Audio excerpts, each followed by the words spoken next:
बात चल रही थी, आपने देशद्रोह की बात कही, वहीं बाबा बागेश्वर का कहना है कि जल्दी ही हिंदू राष्ट्र घोषित किया जाए भारत को। अब आज तक भारत कभी हिंदू राष्ट्र था ही नहीं। जब आज तक कभी भारत हिंदू राष्ट्र नहीं था तो अब हिंदू राष्ट्र हो ही नहीं सकता, क्योंकि हमारा भारतीय संविधान पंथ निरपेक्ष विचारधारा पर आधारित है, क्या पिछड़ों जिसमें हिंदू मुस्लिम सिख ईसाई सब हैं आपस में भाई भाई की बात को हम अपनी संस्कृति के रूप में मानते भी हैं, स्वीकारते भी हैं। और बात यह है कि अगर कोई हिंदू राष्ट्र की बात करेगा तो कल कोई खालिस्तान की मांग क्यों नहीं कर सकता, कल कोई और देश को बंटवारे की बात क्यों नहीं कर सकता, धर्म के नाम पर और बंटवारे की बात कोई दोहरा क्यों नहीं सकता।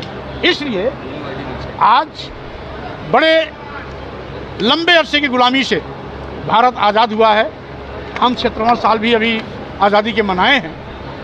ये सालों साल हजारों साल तक ये दौर चलता रहे, इसलिए देश को बांटने की साजिश करने वालों से हम सबको सावधान रहना चाहिए। इन आरोपों को खारिज नहीं किया जा सकता कि सनातन धर्म पर आप लगातार बोलते हैं, इस्लाम धर्म पर एक शब्द नहीं। पहली बात तो ये कि मैं सनातन धर्म में यकीन करता हूँ कि भगवान बुद्ध ने जो उपदेश दिया था उसी पर उन्होंने कहा था एष धम्मो सनातना।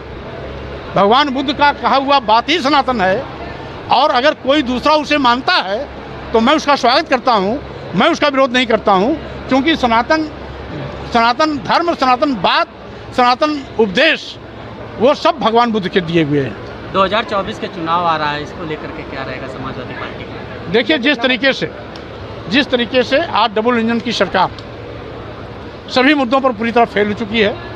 जब से भाजपा की सरकार आई है, देश का नौजवान बेरोजगार हो गया, बेरोजगारी का त्रासदी झेल रहा है, सरकारी नौकरियां गायब हो गई हैं, भूले चूके कभी कोई नौकरी आई भी तो भ्रष्टाचार की बलवेदी चढ़ गई, महंगाई से जनता की कमर टूट गई।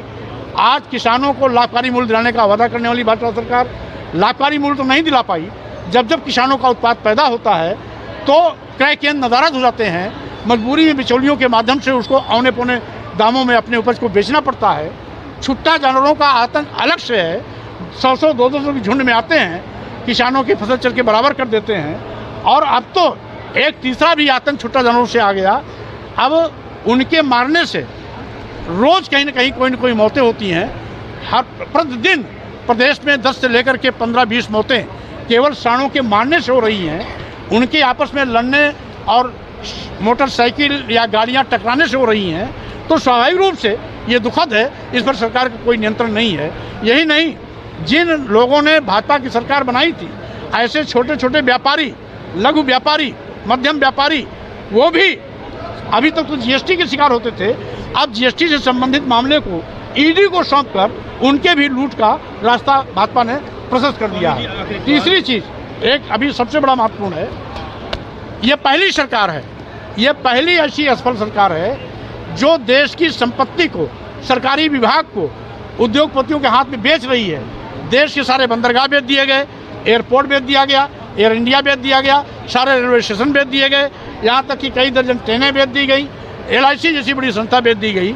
ये दुर्भाग्य है कि जिन सरकारी विभागों, संस्थानों में नौजवानों को सरकारी नौकरियां मिलने की उम्मीदें होती थी, वो सरकारी विभाग आज उद्योगपतियों के हवाले हो रहे हैं। हम समझते हैं कि भाजपा सरकार की जवाबदेही देश की जनता के प्रति नहीं है, नौजवानों के प्रति नहीं है, बल्कि अदानी और अंबानी के प्रति है। इसलिए सारा माल देश का लूट करके अदानी और अंबानी को मोटा करने के लिए किया जा रहा है।